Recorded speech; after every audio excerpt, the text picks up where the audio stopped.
今天新闻报，我是主播黄文琪。新闻首先带您关注到，日前台北市长柯文哲认为国民党的反莱猪论述不清，导致越反莱民调越低。而国民党主席江启臣也反驳指出，连绿营智库的民调都显示有40%民众认同国民党的做法，表示反莱猪并没有越反民调越低的情况。柯文哲日前认为，台湾身为进口国，怎么会没权利要求美国猪农如何生产？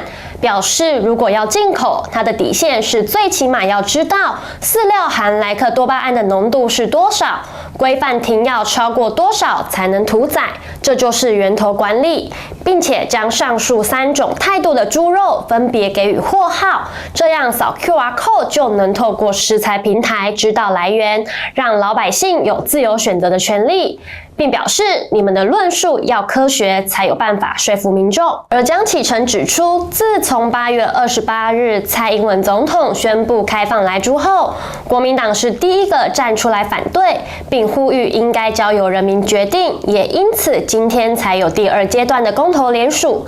江启臣说，上个月美丽岛电子报所做的民调也显示，在关心民众健康的莱猪议题上，有40%以上认为国民党相对有作为，因此他不认同柯文哲的见解。美国总统川普的支持者在6日闯入国会山庄，意图阻止国会认证拜登正式当选的程序，最后酿成的死伤，让美国上下是举国震惊。不止参众两院的民主党领袖都要求川普应立即下台，后任总统拜登也谴责捣乱的暴徒是本土恐怖分子，也表示川普则是始作俑者。They weren't protesters. Don't dare call them protesters. They were a riotous mob, insurrectionists, domestic terrorists. Yesterday, in my view, one of the darkest days in the history of our nation. An unprecedented assault on our democracy. An assault literally on the citadel of liberty in the United States Capitol itself. An assault on the rule of law, an assault on the most sacred of American undertakings, ratifying the will of the people and choosing the leadership of their government. All of us here grieve the loss of life, grieve the desecration of the people's house. What we witnessed yesterday was not dissent, it was not disorder, it was not protest. It was chaos. They weren't protesters. Don't dare call them protesters. They were a riotous mob, insurrectionists, domestic terrorists. It's that basic, it's that simple. And I wish we could say we couldn't see it coming. But that isn't true. We could see it coming. The past 4 years, we've had a president who's made his contempt for our democracy, our Constitution, the rule of law clear in everything he has done. He unleashed an all-out assault on our institutions of our democracy from the outset. And yesterday was but the culmination of that unrelenting attack. He's attacked the free press. 而事发后一度生硬的总统川普，也在当地时间7日晚间再度于推特与个人网站上传影片，谴责国会的暴动事件，也扬言违法者都必须付出代价，与他之前鼓动粉丝的言行反差甚大。The demonstrators who infiltrated the Capitol have defiled the seat of American democracy. To those who engaged in the acts of violence and destruction, you do not represent our country. And to those who broke the law, you will pay. I would like to begin by addressing the heinous attack on the United States Capitol. Like all Americans, I am outraged by the violence, lawlessness, and mayhem. I immediately deployed the National Guard and federal law enforcement to secure the building and expel the intruders. America is and must always be a nation of law and order. The demonstrators who infiltrated the Capitol have defiled the seat of American democracy. To those who engaged in the acts of violence and destruction, you do not represent our country. And to those who broke the law, you will pay. We have just been through an intense election and emotions are high, but now tempers must be cooled and calm restored. We must get on with the business of America. My campaign vigorously pursued every legal avenue to contest the election results. My only goal was to ensure the integrity of the vote.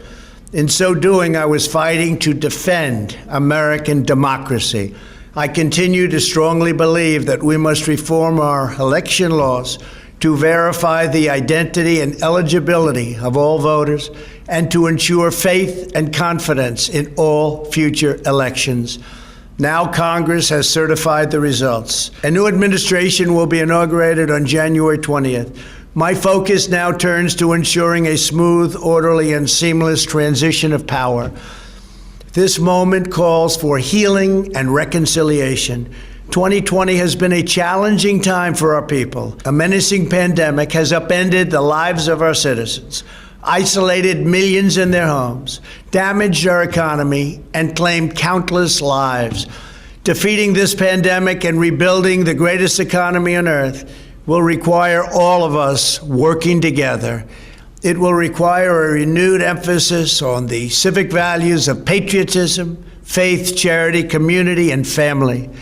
We must revitalize the sacred bonds of love and loyalty that bind us together as one national family. To the citizens of our country, serving as your president has been the honor of my lifetime. And to all of my wonderful supporters, I know you are disappointed, but I also want you to know that our incredible journey is only just beginning. Thank you, God bless you, and God bless America. 香港警方上周大动作，以颠覆国家政权罪逮捕了53名民主派人士。日前正在监狱内服刑的黄之锋也遭到逮捕，录口供。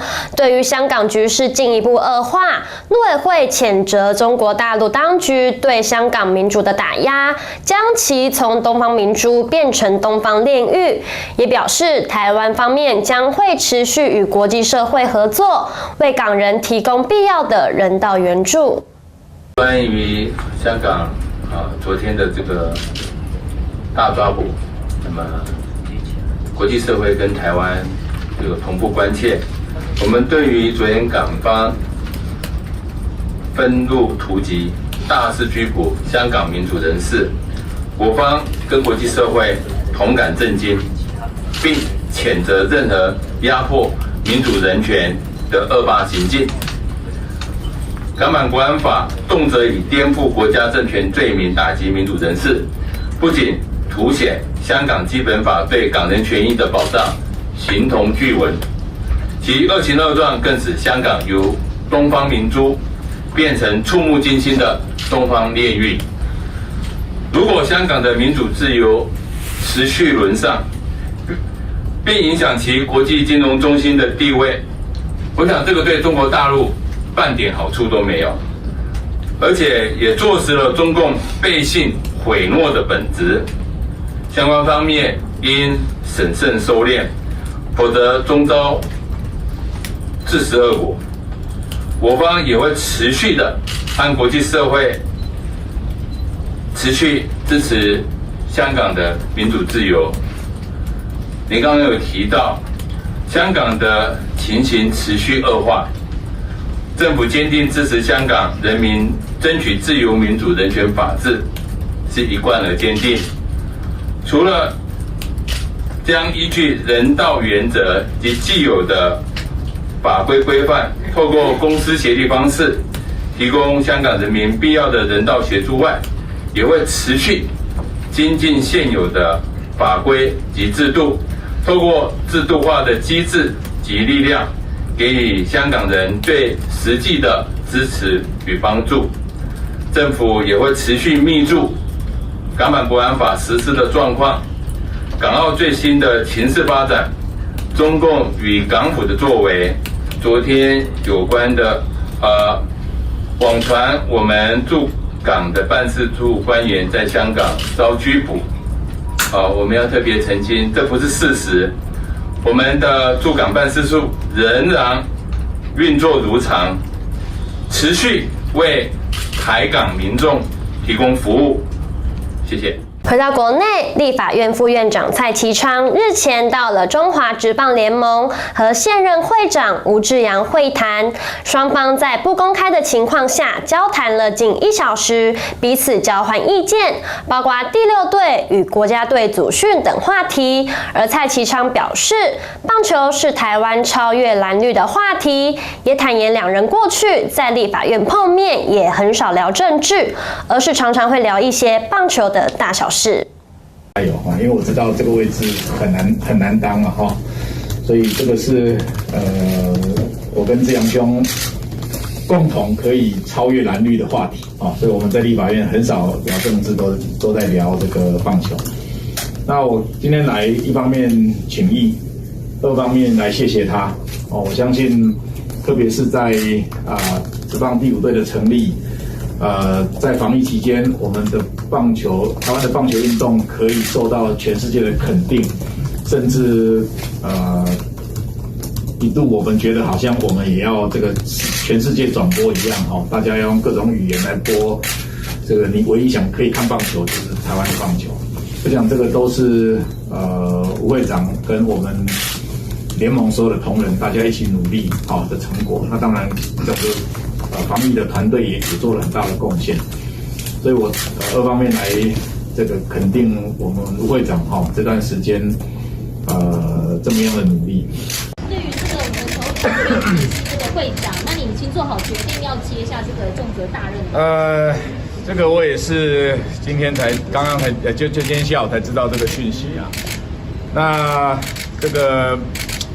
对我来讲，我其实是一个棒球迷嘛。那大家也知道，我长期对于基层棒球，特别男棒、女垒，我都很支持，也长期在推动，帮他们做软硬体的经费的争取、设施的改善。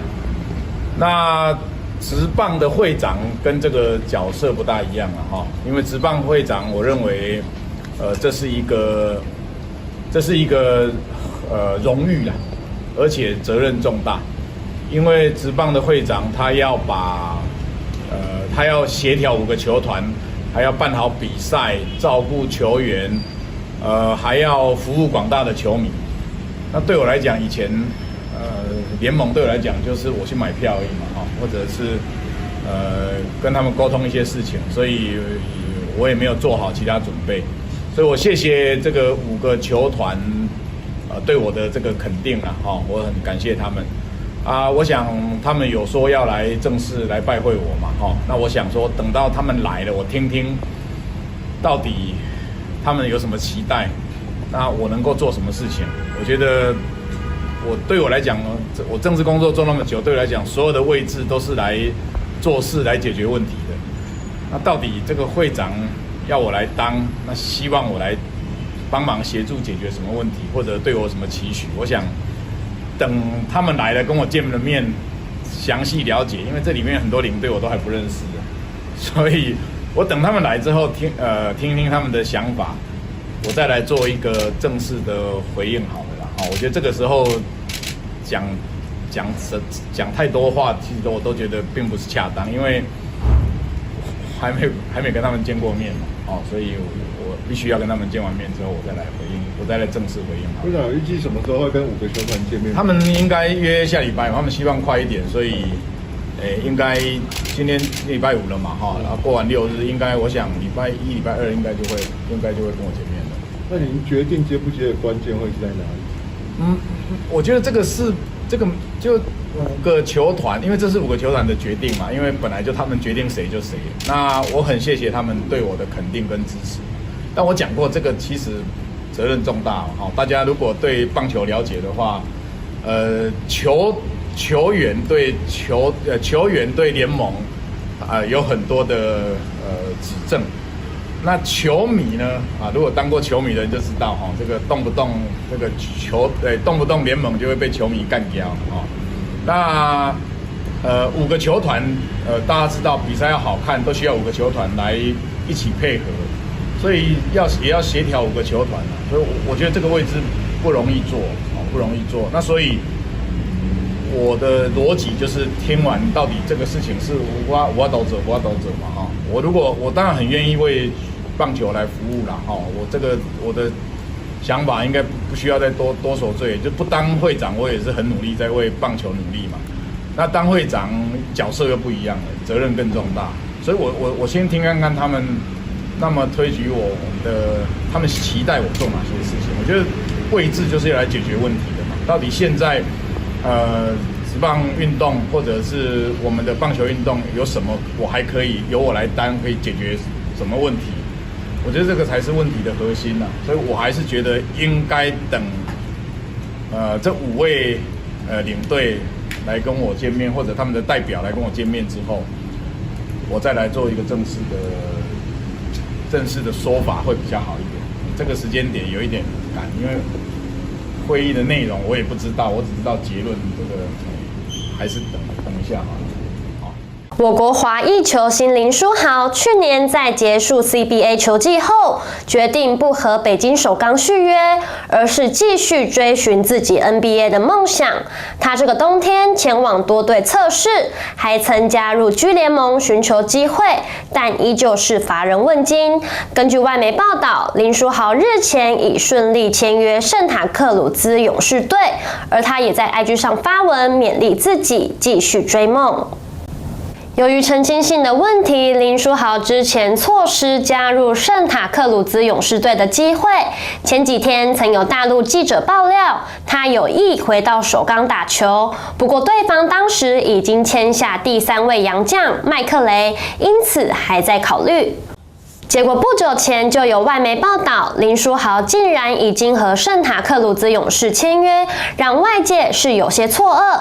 而他本人稍后也在 IG 上发文写道：“追梦，箴言第16章第5节，并 #信念终结恐惧。”最后带您看到，受到寒流冷空气影响，上周5全台气温急速下降，加上水汽丰沛，大屯山自清晨起开始降雪，有不少民众不畏低温上山赏雪，甚至还自备滑雪板，直接来一趟伪出国。更有民众表示是第一次在台湾赏雪，直呼美景不输日本。带您来看现场状况。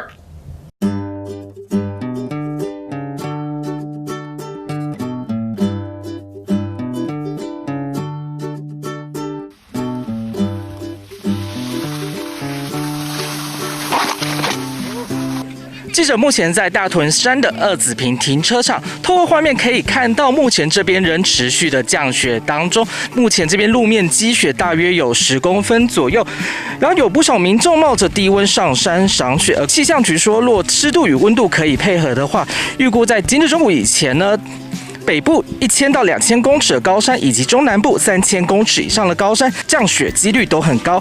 不过要提醒民众，目前台北市警察局已经针对阳明山地区实施交通管制，开车进入阳金公路以及巴拉卡公路口，若没有附挂上雪链的车辆，将会禁止进入山区。也提醒民众上山除了注意安全之外，保暖工作也要准备齐全。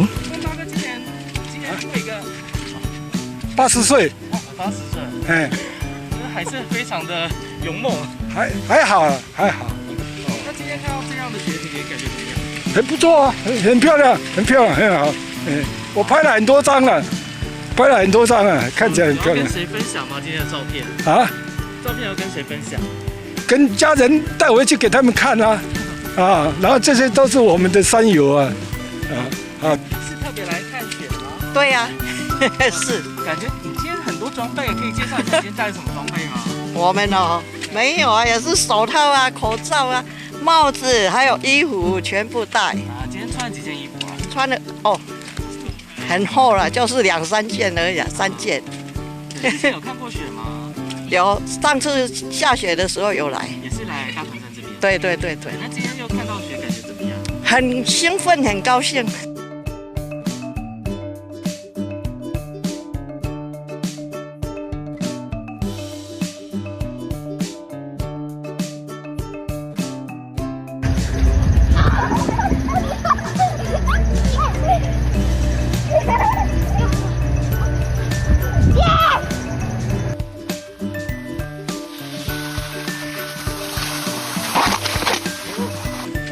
你穿这样不会冷吗？还好。你今天从哪边过来的？台北。台北哦。你怎么上来的？走路。从那边为什么要走路？啊？从哪边走上来的？就那一条。因为车子进不来。你今天跟谁一起爬山？跟我哥。第一次看到雪吗？还是？没看过。看到雪的感觉怎么样？很嗨。他应该有玩得很开心吗？有做什么活动吗？就丢雪球，打雪战。各位观众，再带您看了一下这一片银白色的世界。NOW News 今日新闻会不定时为大家掌握最新的天气状况，请锁定我们的脸书及 YouTube 频道的直播连结。以上是今天的今天新闻报，我是主播黄文琪，感谢你的收看，我们明天再会。